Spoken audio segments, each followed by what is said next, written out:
चलो आज इसका सेकंड पार्ट देखेंगे और सेकंड पार्ट में इसको कंप्लीट कर देंगे, है ना। वैसे हम लोग होशियार हैं। अब देखो आइंस्टाइन का प्रकाश विद्युत समीकरण।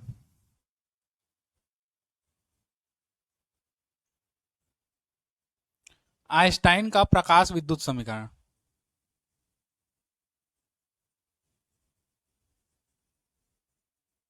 2021 में आया था B सेट में, है ना। आइंस्टाइन का हम लोग देखेंगे प्रकाश विद्युत समीकरण। इसमें क्या है देखो, प्रत्येक हम लोग का जो प्रत्येक प्रकाश जो ऊर्जा है या प्रकाश ऊर्जा है वो छोटे छोटे बंडलों या पैकेटों से मिलकर बना है। इसी को हम लोग क्या कहते हैं, फोटान कहते हैं। ठीक, फोटान। प्रत्येक बंडल को क्वांटा भी कहते हैं और उसी को फोटान कहते हैं हम लोग। ठीक, तो प्रत्येक जो ऊर्जा है ना, यहां पर हम लोग अगर इसका देखें तो प्रत्येक जो ऊर्जा प्रत्येक ऊर्जा है ना, मतलब जितने भी प्रकार की ऊर्जा है वो, या प्रकाश ऊर्जा, जी प्रत्येक कहता हूं, प्रकाश प्रकाश ऊर्जा जो है वो छोटे छोटे बंडलों या पैकेटों के रूप में या पैकेटों से मिलकर बना है। इन्हीं पैकेटों को क्वांटा या क्या कहते हैं, फोटान कहते हैं, है ना। तो प्रकाश ऊर्जा जो है वो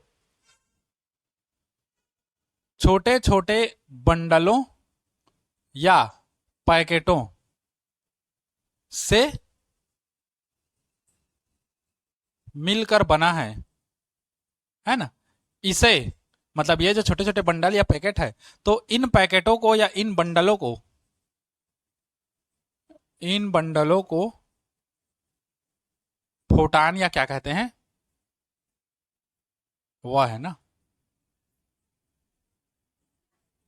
क्वांटा कहते हैं। ठीक, प्रत्येक प्रकाश ऊर्जा है वो छोटे छोटे बंडलों या पैकेटों से मिलकर बना है ना। प्रत्येक बंडल या पैकेट को क्या कहते हैं, फोटान या क्या कहते हैं, क्वांटा कहते हैं, है ना। प्रत्येक फोटान की जो ऊर्जा है, एक और याद रखना, प्रत्येक फोटान की जो ऊर्जा है, प्रत्येक फोटान की ऊर्जा वो E बराबर एच न्यू इतना के बराबर होती है। ठीक, प्रत्येक फोटान की जो ऊर्जा है E बराबर एच न्यू होती है ना। जहां एच क्या है हम लोग का, प्लांक नियतांक है, और न्यू क्या है हम लोग का, उसकी आवृत्ति है ना, प्रकाश की आवृत्ति। समझ गए।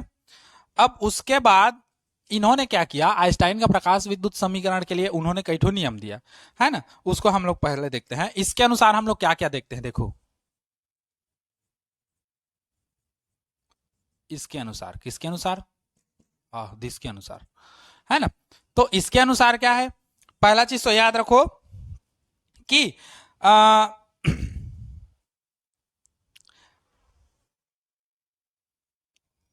जब धातु की सतह पर प्रकाश आपतित होती है ना।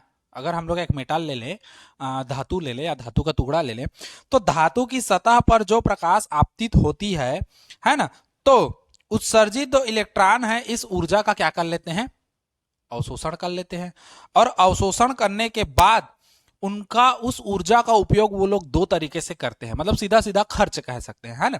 जब किसी धातु की सतह पर प्रकाश आपतित होती है तो जो मुक्त इलेक्ट्रॉन है ना, या मुक्त उत्सर्जित इलेक्ट्रॉन जिसको कह सकते हैं, जो उत्सर्जित इलेक्ट्रॉन है इन ऊर्जाओं को क्या करते हैं, ग्रहण करते हैं, मतलब अवशोषित करते हैं, और इनका दो तरीके से उपयोग करते हैं, है ना। तो यहां पर हम लोग कह सकते हैं इसके अनुसार धातु की सतह पर आपतित प्रकाश, है ना, धातु की धातु की सतह पर आपतित जो प्रकाश है ना, आपतित प्रकाश, या ऐसा कह सकते हो धातु की सतह पर प्रकाश आपतित होता है ना। तो कैसा भी लिखो, आपतित प्रकाश का मुक्त उत्सर्जित इलेक्ट्रॉनों द्वारा,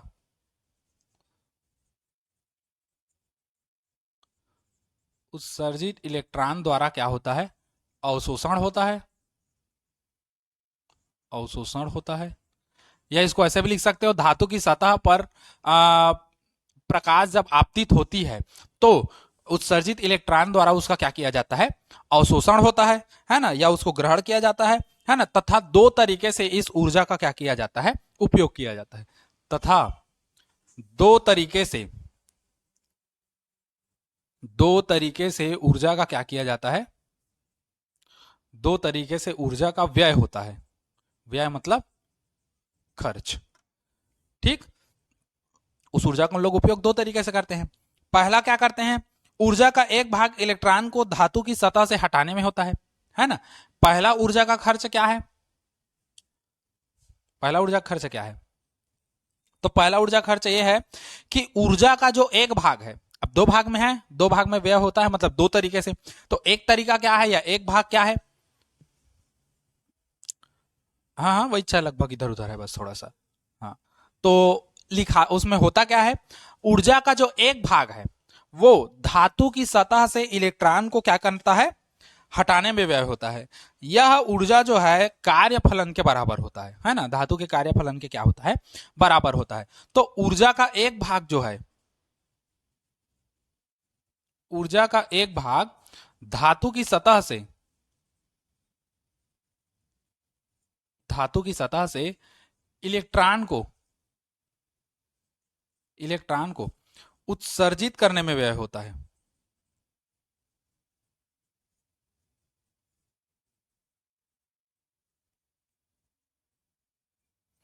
क्या होता है, उत्सर्जित करने में व्यय होता है। अच्छा, यह जो है कार्यफलन के बराबर होता है।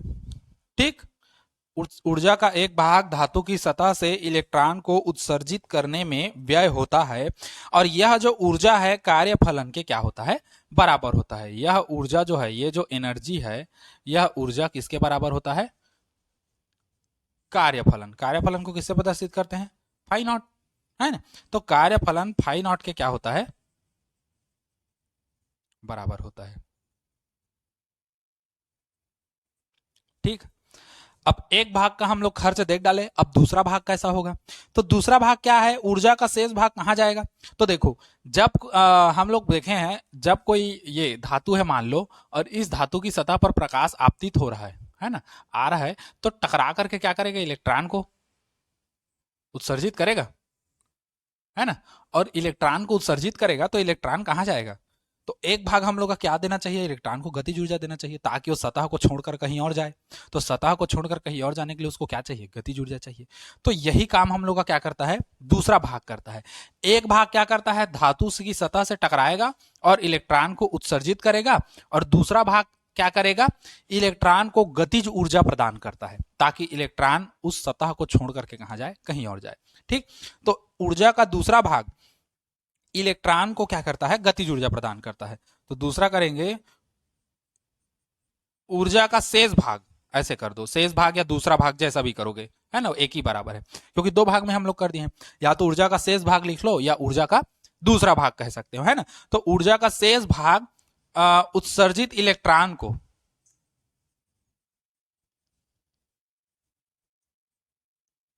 उत्सर्जित इलेक्ट्रॉन को गतिज ऊर्जा प्रदान करता है, गतिज ऊर्जा प्रदान करता है, ताकि वो धातु की सतह से कहां जाए, दूर चला जाए, है ना। ये हो गया, हाँ, गतिज ऊर्जा प्रदान करता है। और इसके बाद फिर हम लोग का सूत्र आएगा। तो ऊर्जा दो भाग में बट रही है, बट रही है ना।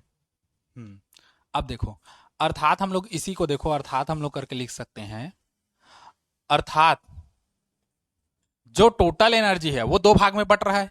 एक तो कार्यफलन के बराबर है फाई नॉट, पहले भाग में कार्यफलन के बराबर है एक भाग जो है, दूसरा भाग क्या कर रहा है, गतिज ऊर्जा प्रदान कर रहा है। तो गतिज ऊर्जा के लिए मैं क्या कर देता हूं, ई के, काइनेटिक एनर्जी। ठीक, तो ई बराबर हम लोग का इतना हो गया, मान को रखते हैं, ई बराबर क्या होता है, एच म्यू, है ना। और ये हो गया फाई नॉट। अच्छा, फाई नॉट का मान क्या होता है, एच न्यू नॉट, है ना। और उसके बाद ई के, तो ई के का ई के ही रहने दो। अगर ई के का मान निकालते हो यहां से या करके ई के का, तो ये इधर आएगा, तो ये हो जाएगा H mu minus H mu naught, zero है देखना। ठीक, ई के बराबर, दोनों में से एच कॉमन निकाल दोगे तो म्यू माइनस क्या हो जाएगा, न्यू नॉट। हो गया। अच्छा, ये क्या है, गतिज ऊर्जा है। गतिज ऊर्जा का सूत्र रख देते हैं, तो 1/2 एम वी स्क्वायर, और वी कैसा हो जाएगा, मैक्सिमम, क्योंकि अधिकतम गतिज ऊर्जा चाहिए जो इलेक्ट्रॉन को कहां करे, सतह से बाहर करे। तो अधिकतम गतिज ऊर्जा के लिए वेग भी क्या होना चाहिए, अधिकतम होना चाहिए, मतलब वेग क्या होना चाहिए हम लोग का, मैक्सिमम होना चाहिए।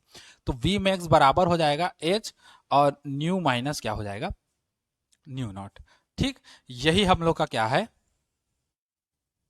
आइंस्टीन का प्रकाश विद्युत समीकरण है।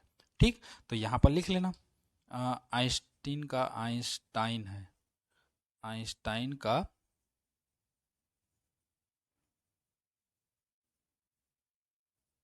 प्रकाश विद्युत समीकरण। ठीक, यही है हम लोग का आइंस्टाइन का प्रकाश विद्युत समीकरण।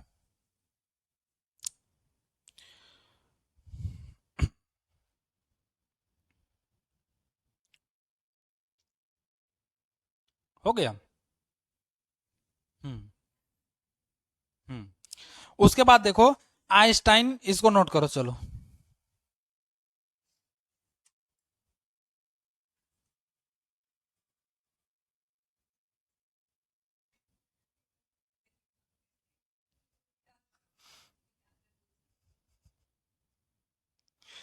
उसके बाद देखो, आइंस्टाइन के प्रकाश विद्युत समीकरण की सहायता से प्रकाश विद्युत उत्सर्जन के नियम की व्याख्या, है ना, प्रकाश विद्युत उत्सर्जन का जो नियम है उसको आइंस्टाइन के इस समीकरण से व्याख्या करेंगे।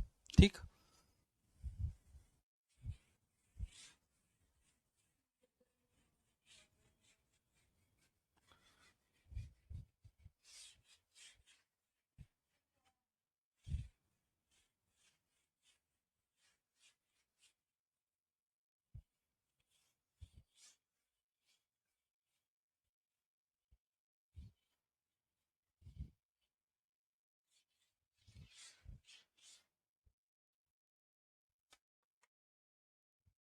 अब देखो प्रकाश विद्युत उत्सर्जन के नियम की व्याख्या। प्रकाश विद्युत उत्सर्जन के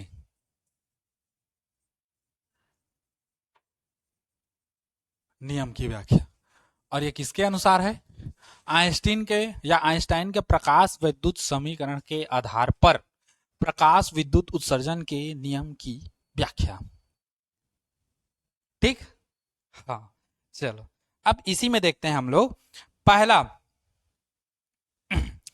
अगर एक फोटान, मान लो धातु की सतह पर एक फोटान टकराएगा तो क्या करेगा, एक इलेक्ट्रॉन निकालेगा।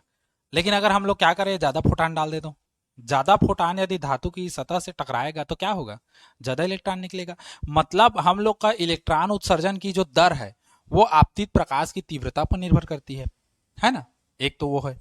ठीक, तो हम लोग क्या करेंगे, पहला वही हो जाएगा। अतः प्रथम नियम, चार नियम है, चार या पांच नियम, उसको बताते हैं। देखो, प्रथम नियम हम लोग देख लेते हैं, लाली पेन से लिख देता हूं।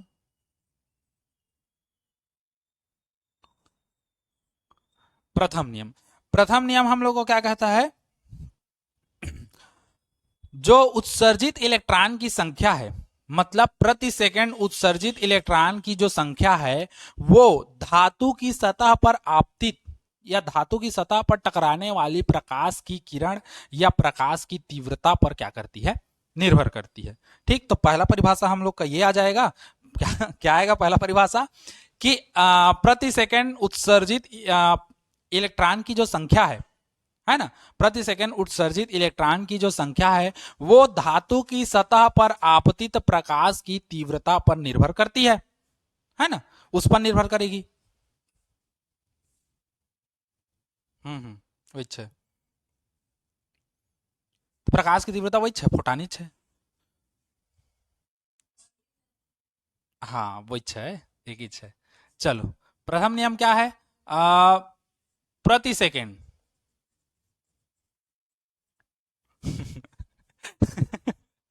है ना, प्रति सेकेंड उत्सर्जित होने वाले इलेक्ट्रॉन की जो संख्या है, प्रति सेकेंड उत्सर्जित इलेक्ट्रॉन की संख्या, मैं शॉर्टकट लिख रहा हूं ना, इलेक्ट्रॉन, प्रति सेकेंड उत्सर्जित जो इलेक्ट्रॉन की संख्या है वो धातु की सतह पर धातु की सतह पर आपतित, है ना, धातु की सतह पर आपतित फोटान की संख्या पर निर्भर करती है ना, आपतित फोटान की संख्या पर निर्भर करती है। ठीक, फोटान की संख्या पर क्या करती है, निर्भर करती है। मतलब कुल मिला के वही है, फोटान की संख्या हम लोग का क्या कह रहा है, प्रकाश की तीव्रता, इसको याद रखो। ये जो फोटान की संख्या है, फोटान की संख्या है, ये प्रकाश की तीव्रता के ही बराबर है, प्रकाश की तीव्रता के ही बराबर है। मैं बताया ना, अगर धातु की सतह ले एक फोटान आपतित कराएं तो एक इलेक्ट्रॉन निकलेगा, दो फोटान आपतित कराएं तो दो इलेक्ट्रॉन निकलेगा। तो वैसे ही हम लोग बहुत सारा फोटान आपतित कराएंगे तो बहुत सारा इलेक्ट्रॉन निकलेगा। मतलब जो इलेक्ट्रॉन के उत्सर्जन की जो दर है प्रति सेकेंड, प्रति सेकेंड इलेक्ट्रॉन प्रति सेकेंड जो उत्सर्जित इलेक्ट्रॉनों की संख्या है वो धातु की सतह पर आपतित प्रकाश की तीव्रता पर निर्भर करती है, या उसको ऐसा कह सकते हैं कि धातु की सतह पर आपतित फोटान की संख्या पर निर्भर करती है। ठीक, दोनों कहने का रीजन वही है, फोटान की संख्या पर निर्भर करती है लिखो, या प्रकाश की तीव्रता पर निर्भर करती है लिखो, दोनों कहने का हम लोग का सेंस वही है। ठीक, इसी को हम लोग क्या कहते हैं, प्रथम नियम कहते हैं। अब देखो द्वितीय नियम क्या है, पंचम नियम फिर देखेंगे वैसे करते करते। द्वितीय नियम हम लोग का क्या है कि जो देहली आवृत्ति है उससे कम आवृत्ति का यदि हम लोग प्रकाश टकराते हैं, आप या आपतित कराते हैं, तो उसमें इलेक्ट्रॉन का उत्सर्जन संभव नहीं है। अर्थात एक निश्चित आवृत्ति से कम आवृत्ति, मतलब कौन सी आवृत्ति, देहली आवृत्ति, एक निश्चित आवृत्ति से कम आवृत्ति की यदि प्रकाश को हम लोग धातु की सतह पर आपतित कराते हैं तो इलेक्ट्रॉन का उत्सर्जन नहीं होगा। ठीक, तो दूसरा हम लोग का यही होगा कि एक निश्चित आवृत्ति से एक निश्चित आवृत्ति, मतलब कौन सा, देहली आवृत्ति का बात चल रहा है। एक निश्चित आवृत्ति से कम आवृत्ति का प्रकाश, आवृत्ति के प्रकाश को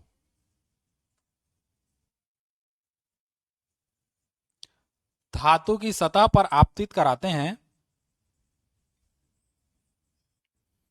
या आपतित कराने पर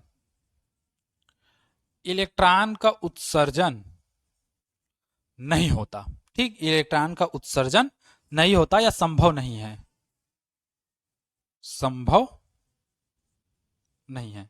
ठीक, यदि एक निश्चित आवृत्ति से कम आवृत्ति के प्रकाश को, है ना, मतलब देहली आवृत्ति सीधा सीधा, और देहली आवृत्ति से कम आवृत्ति के प्रकाश को धातु की सतह से अगर हम लोग टकराते हैं तो इलेक्ट्रॉनों का उत्सर्जन संभव नहीं है। अगर हो संभव होगा तो 0.000000001% होगा, है ना, ज्यादा होगा।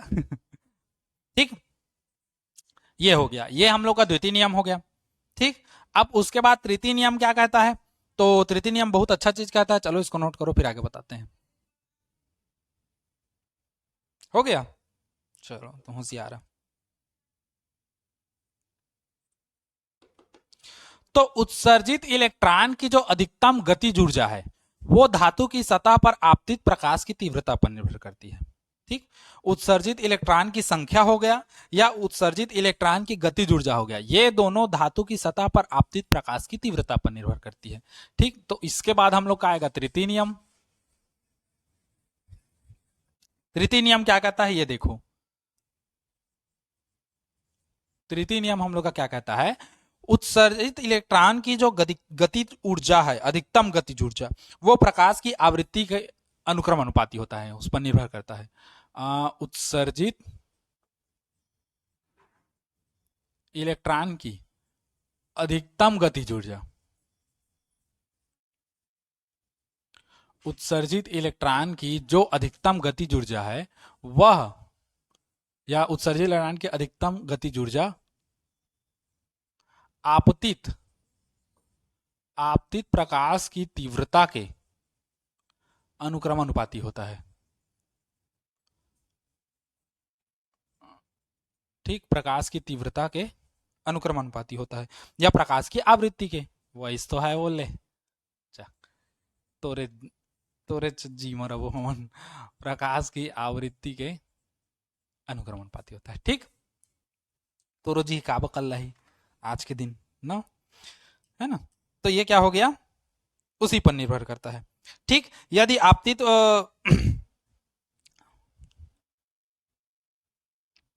यदि आपतित प्रकाश की तीव्रता या आवृत्ति को बढ़ा दिया जाए तो फोटान की संख्या भी क्या हो जाएगी, बढ़ जाएगी, लेकिन उसकी ऊर्जा वही रहेगी ना। ऐसा नहीं कि फोटान ज्यादा गिरेगा तो ऊर्जा बढ़ेगा। ऊर्जा फोटान का, प्रत्येक फोटान की ऊर्जा एक ही होती है, ई बराबर एच न्यू के बराबर। ठीक, तो यदि आपतित प्रकाश की तीव्रता को बढ़ा देते हैं हम लोग, तो अगर प्रकाश का तीव्रता बढ़ा देते हैं तो फोटान की संख्या भी क्या हो जाएगी, बढ़ जाएगी, परंतु प्रत्येक फोटान की ऊर्जा वही रहेगी, ई बराबर एच न्यू। ठीक, ऐसा नहीं कि फोटान का ऊर्जा बढ़ेगा, एक एक फोटान जो भी लोगे, हर फोटान का ऊर्जा एक ही रहेगा, सेम सेम। ठीक, हाँ, एक साथ करोगे तो अलग होगा, लेकिन प्रत्येक का क्या होगा, एक ही होगा ऊर्जा। ठीक, ई बराबर एच न्यू। ठीक, तृतीय नियम के बाद हम लोग देखते हैं क्या, चौथा नियम। चौथा नियम क्या कहता है, देखो कि उत्सर्जित प्रकाश इलेक्ट्रॉनों की गतिज ऊर्जा विकिरण की तीव्रता पर निर्भर नहीं करती, है ना। चतुर्थ नियम, उत्सर्जित इलेक्ट्रॉन की तीव्रता या उत्सर्जित इलेक्ट्रॉन की गतिज ऊर्जा, काला पेन से लिखवा दिया क्या, उत्सर्जित इलेक्ट्रॉन की गतिज ऊर्जा जो है विकिरण की तीव्रता पर निर्भर नहीं करती। उत्सर्जित इलेक्ट्रॉन की गतिज ऊर्जा जो है, गतिज ऊर्जा विकिरण की तीव्रता पर निर्भर नहीं करती, है ना, विकिरण की तीव्रता पर निर्भर नहीं करती। ठीक, समझ गए। उसके बाद पांचवा नियम क्या कहता है हम लोग का कि इसमें ऊर्जा का स्थानांतरण तत्काल होता है ना। मतलब जैसे ही फोटान किसी धातु की सतह पर टकराती है, वैसे ही इलेक्ट्रॉन का क्या होता है, उत्सर्जन होता है, गतिज ऊर्जा हो जाती है। ठीक, तो इसमें ऊर्जा का स्थानांतरण तत्काल होता है। पंचम नियम क्या कहता है, पंचम नियम या पांचवा नियम जिसको कह सकते हैं हम लोग, पांचवा नियम हम लोग का क्या कहता है कि इसमें जो है बिना समय खर्च किए, मतलब बिना टाइम लैग के, है ना, ऊर्जा का स्थानांतरण हम लोग क्या कर देते हैं, तुरंत हो जाता है ना। उसमें क्या लिखा हूं, वही होगा मेरे ख्याल से। हाँ, वही है, ऊर्जा का स्थानांतरण तत्काल, जैसे ही फोटान आपतित हुआ वैसे ही इलेक्ट्रॉन बाहर निकला, गतिज ऊर्जा हम लोग का चेंज हो गया। मतलब इस घटना में, घटना से बचना, इस घटना में ऊर्जा का स्थानांतरण, ऊर्जा का क्या स्थानांतरण, स्था आने लिख दे रहा का, स्थानांतरण क्या हो जाता है, तत्काल हो जाता है। जैसे तत्काल टिकट होता है ना, वैसे ही उसका तत्काल हो जाता है। ठीक, इसमें ऊर्जा का स्थानांतरण कैसा होता है, तत्काल हो जाता है। समझ गए। तो ये था हम लोग का प्रकाश विद्युत उत्सर्जन के नियम की व्याख्या, इसको नोट करिए घुचुक से, वो वाला पहले का है उसको मत करना। हो गया। अब देखते हैं डी ब्रागली तरंग, डी डी लिखा जा रहा है, डी ब्रागली तरंग क्या है, डी ब्रागली तरंग उसको देखो, फिर उसके आगे देखेंगे, फिर उसके पीछे देखेंगे, सब जरब देखेंगे, ऐसा आगे पीछे नहीं देखेंगे।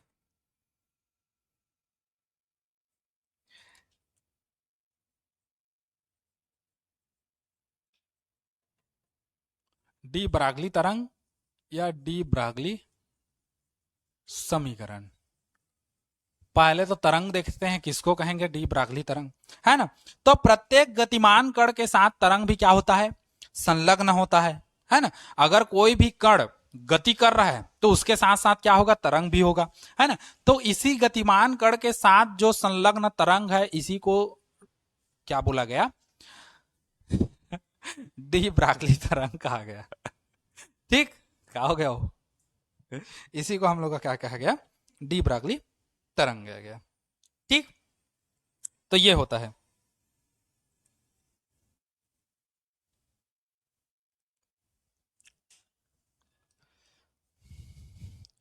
तो पहले तो परिभाषा देख लो हम लोग का। परिभाषा, डी ब्रागली तरंग किसको कहते हैं? तो प्रत्येक प्रतिमान कहता हूं, प्रत्येक गतिमान, उल्टा पुल्टा हो जाता है, इसको प्रति और मान कह दे रहा था। प्रत्येक गतिमान कण के साथ तरंग संलग्न होता है। इस गतिमान कण से संलग्न तरंग को, गतिमान कण से संलग्न तरंग को ही हम लोग क्या कहते हैं? डी ब्रागली तरंग कहते हैं। डी ब्रागली तरंग कहते हैं। ठीक, प्रत्येक अगर कोई कण गतिमान है तो उस पर हम लोग का क्या लगता है? एक, उसके साथ एक तरंग साथ अटैच होता है ना? तो इसी गतिमान कण या मूविंग जो पार्टिकल है, इसके साथ अटैच वेव को ही हम लोग क्या कहते हैं? डी ब्रॉगली वेव कहते हैं, डी ब्रॉगली तरंग कहते हैं। ठीक, आधा हिंदी आधा छत्तीसगढ़ी, बढ़िया लगा? हाँ, चलिए अब आगे बढ़ते हैं इसी में। ठीक, तो मान लो m द्रव्यमान का कोई कण v वेग से गति कर रहा है। ठीक, मान के चलते हैं एक एग्जांपल के लिए कि m द्रव्यमान का कोई कण v वेग से गति कर रहा है, तो पहले हम लोग क्या देखेंगे? हैं? हाँ, नहीं नहीं, वो तो हम लोग जान रहे हैं, है ना? मान के चलते हैं, माना m द्रव्यमान का कण v वेग से गति कर रहा हो,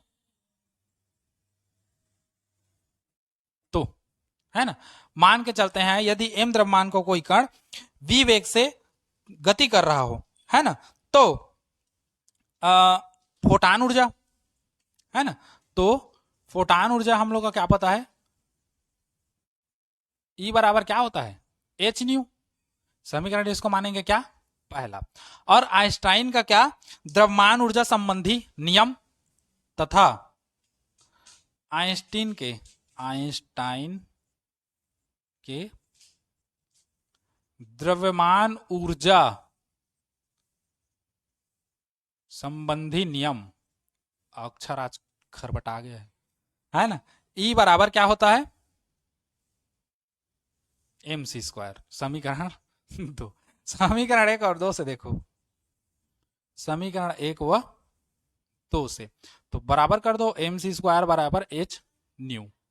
ठीक, परंतु हमको पता है न्यू का मान जो है वो c बाई लेमडा के बराबर होता है, लेमडा सेमडा, है ना? यहां पर ऐसे कर दो, चूंकि न्यू बराबर c बाई लेमडा, तो mc² बराबर h इंटू c बाई क्या कर दोगे? लेमडा। ठीक, सी खत्म, लेमडा सेमडा बचेगा। इसी लेमडा सेमडा को आगे लेके जाएंगे।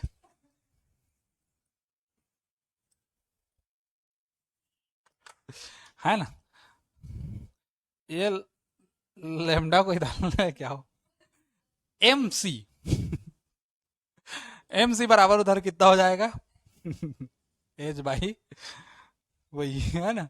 लेमडा को इधर लाओ, एमसी को इधर लाओ, लेमडा बराबर क्या हो जाएगा? एच बटे एम सी। यही हम लोग का क्या है? पूरा नहीं आया है अभी, डी ब्रॉगली तरंग है, लगभग लगभग लगभग लगभग है ये। ठीक, अच्छा, यदि अच्छा, सी क्या है हम लोग का? प्रकाश का वेग है, और एम क्या है? द्रव्यमान है। और द्रव्यमान और वेग इन दोनों का गुणनफल होता है तो क्या कहलाता है? संवेग बनता है ना? द्रव्यमान और वेग के गुणनफल को संवेग कहते हैं, कक्षा 11वीं में पढ़े हैं, है ना?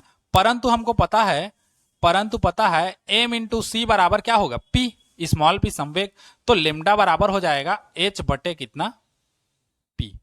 ये इसको मान लेते हैं समीकरण 3। इसको ऐसे मत करो, आगे काम आएगा समीकरण 3। ठीक, इतना समझे? अच्छा, एक छोटा सा चीज हम लोग और ले लेते हैं। यदि फोटान के, अब ये फोटान चल रहा था, यदि फोटान के स्थान पर कोई अन्य चीज ले लें, जैसे इलेक्ट्रॉन ले लें जिसका द्रव्यमान m और वेग क्या हो? v हो, है ना? तो यहीं पर ले लेते हैं, यदि फोटान के स्थान पर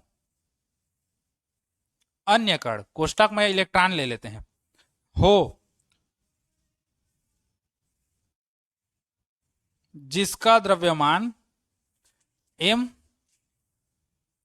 तथा वेग v हो, तो क्या हो जाएगा? जो वही होगा जो होना चाहिए, है ना? क्या होगा? लेमडा बराबर h बटे क्या हो जाएगा? mc, mv, sorry. यही हम लोग का क्या है?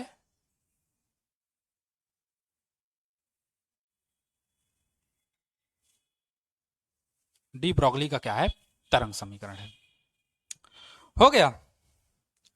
चलिए इतना नोट करिए, फिर आगे बढ़ते हैं।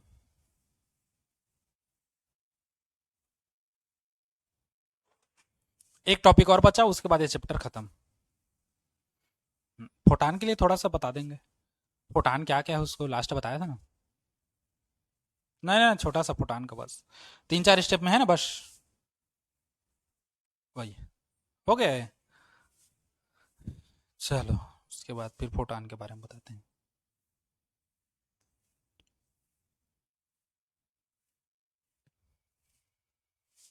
अब देखो फोटान के बारे में छोटा सा, उसके बाद ये चैप्टर आप लोग का खत्म, फिर हम लोग नेक्स्ट चैप्टर स्टार्ट करेंगे।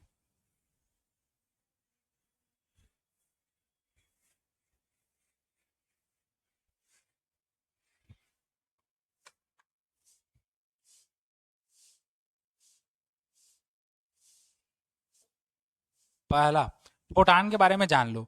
इसकी जो गति होती है यह सदैव प्रकाश के वेग के बराबर होती है। मतलब यह जो है सदैव प्रकाश के वेग से गति करता है। प्रकाश के वेग से गति करता है कौन? फोटान। ठीक। दूसरा चीज, यह जो है कैसा तरंग है? यह विद्युत चुंबकीय होता है ना? इसकी तरंग कैसी होती है? विद्युत चुंबकीय होती है, इलेक्ट्रोमैग्नेटिक। ठीक। और इसका विराम द्रव्यमान, तीसरा, इसका जो विराम द्रव्यमान है, किसका? फोटान का। इसका विराम द्रव्यमान क्या होता है? शून्य होता है। ठीक। चौथा, चौथा क्या है और लास्ट, एक स्रोत से अगर ऊर्जा निकलनी है तो वो फोटान के रूप में ही क्या होती है? बाहर निकलती है ना? अगर एक स्रोत या किसी स्रोत ले लो, है ना, एक स्रोत से ऊर्जा, एक स्रोत से अगर ऊर्जा निकलती है तो किस रूप में निकलती है? फोटान के रूप में निकलती है। ठीक। ये सब है हम लोग का। उसके बाद इस चैप्टर में और कुछ नहीं है। अगर तुम लोग को एक्स्ट्रा पढ़ना होगा तो आप लोग पढ़ सकते हैं। ठीक।